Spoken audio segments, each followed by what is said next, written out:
Hi guys, quick update lang tayo dito kay Hamster Combat. So naglabas na sila ng eligibility criteria dito. So puntahan muna natin dito sa ating dashboard. Pag-uusapan din natin dito guys yung potential exchange na malaki yung probability sa tingin ko na malilist itong si Hamster Combat. Pag-uusapan natin yan dito sa video natin today. And share ko na din itong pinaka-group natin dito wherein you can get some ideas, updates, other developments in crypto space. So i-share ko yan dito sa video natin today. But before we start dito guys, kung hindi nyo pa na-like itong video na to, please like this video first, subscribe nyo yung YouTube channel natin, turn all the bell icon para ma-notify kayo dito sa mga updates natin na ginagawa sa ating YouTube channel guys, no? So, andito ako ngayon sa kay Hamster Combat. So, ang daming mga bago dito, no? So, nag-add sila dito ng keys, wala nga akong nakukuha dahil busy din tayo, minigame, and yung airdrop dito guys, no? So as per checking dito, meron ng pinaka-criteria dito na kung saan makikita mo yung pinaka-points mo. So dito sa may airdrop tab guys, no, as we can see dito sa pinaka-user interface neto, merong passive income, merong earn task. If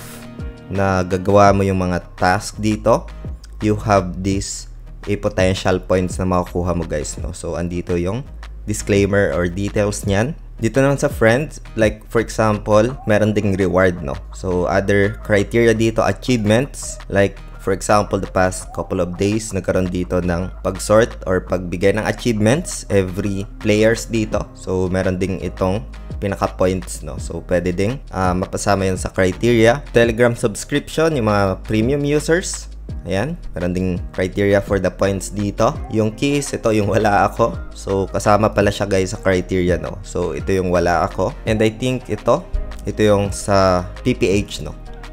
Which is, they keep mentioning this one. Itong earn task. Isa sa na-observe ko dito guys is wala yung pinaka-rank. Pero baka malito kayo. Baka dito yan kukunin sa achievements, no? So, yan yung pinaka-recent updates dito. For the withdrawal, kailangan nakakonect yung pinaka-wallet mo dito. So, binigyan ko na ito ng updates the past couple of months, no? So, ngayon guys, punta naman tayo doon sa potential na exchange or merong probability na pwede siyang malist guys, no? So, punta tayo doon. So, dito guys, as we can see, andito na si Hamster, no? Nasa pre-market na. Ayan. So, dito, makikita natin, Hamster, nalist na siya dito as pre-market. Meron din siya ditong pinaka-price guys, no? Isa sa na-observe ko dito. Kahit nasa pre-market pa lang, meron ng spark lines. Ito. May chart na, no? So, pwede mong i-cross-validate kung ano yung ginagawa ng presyo ng isang asset dito or isang crypto project na nasa pre-market pa lang, no? So, yung official link naman na ito guys, lalagay ko sa description ng video na ito para puntahan nyo.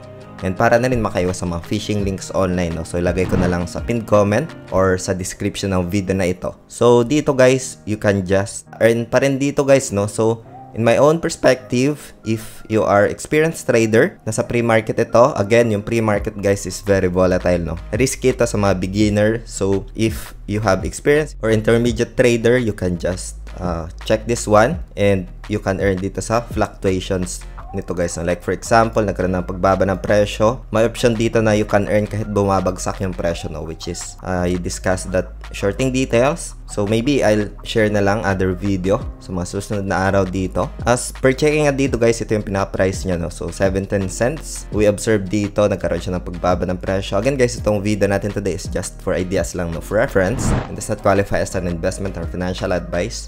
Hope you get some ideas dito sa video natin today. Dito guys, nasa 17 cents. Previous high niya is around 31 cents, no? So, nagkaroon siya ng pagbaba ng presyo. It's pretty normal during pre-market, no? Kasi yung price nito is speculation price pa lang. So, meaning, wala pa siyang pinaka-definite price talaga dito. If malist ito, magkakaroon pa ng volatility, magkakaroon ng pagbaba at pagtaas ng presyo. So, that's the risk din dito. So, make sure you understand risk management dito guys, no? So, for now, dun naman sa mga nagtatanong on the spot na Q&A, pwede kayo mag-join sa ating Telegram group natin. So, andito yung mga details. Other comments, kung meron kayong mga questions. Ayan. So, meron dito mga discussion. Pwede kayong mag-comment dito or pwede kayong magtanong guys, no? So, andito sa ating Telegram group. So, pwede nyong puntahan ito. And yung mga official link, lalay ko na lang sa description ng video na ito guys, no? So, other informations like ideas on particular crypto, sa trend, ano yung pinaka-technical analysis, no? So andito yung detalye, pwede kayong magkaroon dito ng ideas, guys, no? So you can just join dito, it's totally free, guys, no? So mag-ingat sa mga fake, sa mga nanggagaya dito sa ating channel. Isa lang ang ating Telegram group dito, so please be careful, guys, no? So yun, hope you get some ideas dito, guys, sa ating YouTube channel. Maraming salamat ulit sa panunod. Ingat tayong lahat. Peace out. Bye for now.